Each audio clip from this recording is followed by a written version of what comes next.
This guy was the most insane serial killer in history. According to his own confession, he had killed more than 200 women. Even when he was arrested, he still received love letters from women in prison. The main character, Park Hee-jun, was a regular cop at a police station. By chance, he discovered a book, left by his father, that contained a solution to the serial killer case. But the really weird thing was, Hee-jun could actually talk to the characters in the book. And by using a twisted mindset, to understand another twisted person, Hee-jun managed to solve even the most complicated cases. So, one day, after dealing with some petty stuffs, at the station, he got a call from a couple of drunk guys, who found a dead body in a storage room, even though the person who reported it was drunk and could hardly speak clearly. Hee-jun, being a cop, had to check it out. He heard strange noises coming from a cluttered storage room near the hallway. Hee-jun had only recently joined the force, and his nerves were still a bit shaky. He even got scared by a stray cat. But then, when he turned his head, he saw a female body that had been tied up. Soon after, the forensic team arrived at the scene. They were accompanied by the captain of the major crime squad, Choi Kong-hoon, who showed his ID to the on-site police officers, and informed them that his team would be taking over the case. This was because it was already the fourth victim, and all the evidence pointed towards a serial killer. The knot used to tie the wrists was the same. Victims were all in their underwear, and most importantly, the thumbnail on the right hand was missing, indicating that this was a serial murder case. As the detectives were analyzing the case, they noticed that rookie police officer Park Hee-jun was taking photos. Worried that the photos might be leaked and attract media attention, they called Hee-jun over to ask why he was taking photos. His answer caught the attention of the detectives. He believed that the killer might return to the crime scene. He explained that the police database had records of some killers who returned to the crime scene to observe the police's reaction. For a rookie cop fresh out of the academy, that kind of thinking was pretty impressive. This was the first time Hee-jun had caught the attention of the detective team's head, Choi Kong-hoon. Thanks to the head detective's praise, Hee-jun was invited to a celebratory dinner party. After getting drunk, he found himself at his old family home, where he used to live with his parents. It had been a long time since he had been back since their accident. Sitting alone in the empty room, he talked to his parents. "I got a commendation today. I'll be able to work on your case soon." Hee-jun sat down with his legs crossed and started going through his old stuff. He remembered that his father loved this book, but never let him read it. Now that his parents were gone, Hee-jun finally wanted to take a closer look on it. As he flipped through the pages, a good-looking young man suddenly appeared in front of him, and the familiar room suddenly turned into a four-sided box. The young man, who was wearing handcuffs, asked Hee-jun what year it was. Hee-jun replied without thinking that it was 2020, to which the young man said, "So, it's been 31 years since I last talked to anyone." And Hee-jun looked at him.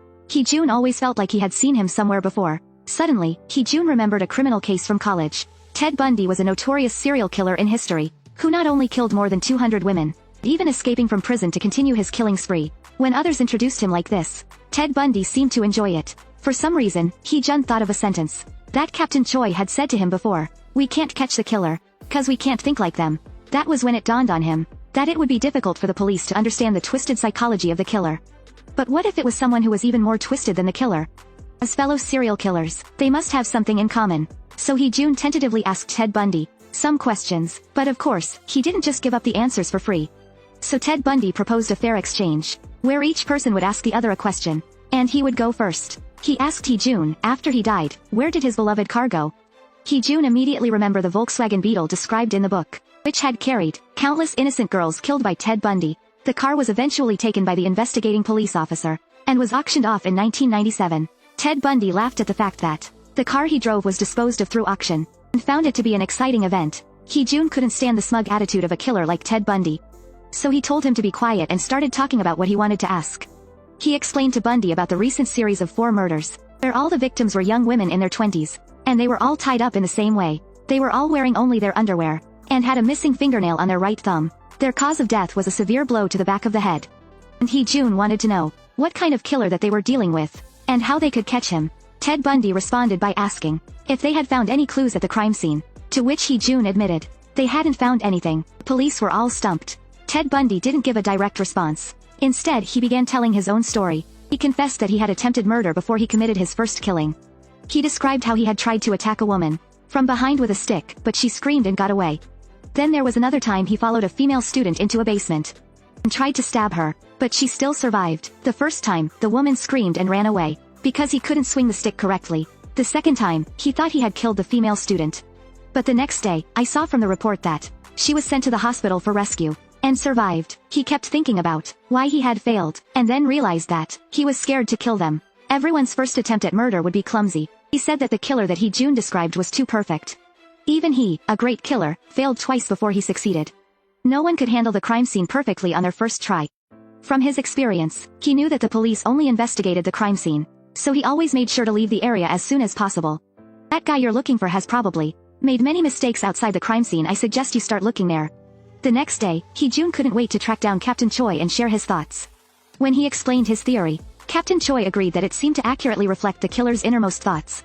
He immediately instructed his team to investigate all reported incidents in the vicinity of the crime scene. The day after Hee-jun arrived at the police station, he received a call from the director, informing him that the head of the criminal investigation team wanted to speak with him personally.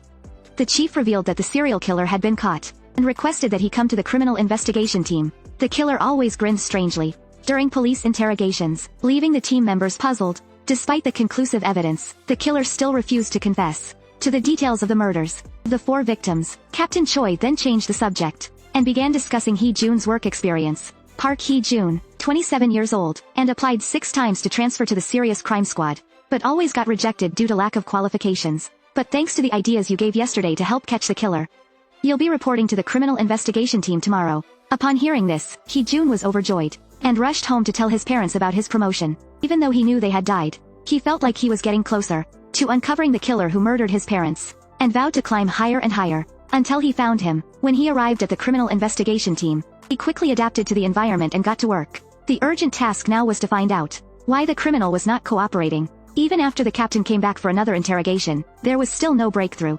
That guy had been laughing ever since he heard about the 4 victims. He didn't say anything, and sometimes just asked about the time. Although the evidence was strong enough to convict him, everyone was puzzled by the killer's behavior. But Hee-jun felt that things weren't that simple, and it seemed that only a twisted mind could understand the killer's mind. This time, Hee-jun made a deal with Ted Bundy. He would give her an ice cream cone in exchange for information. Ted Bundy liked the cold feeling of ice cream. He started to share what he knew with Hee-jun. Following his previous tip, the police investigated a case from 2 years ago, in which a woman reported that someone attacked her with a hammer.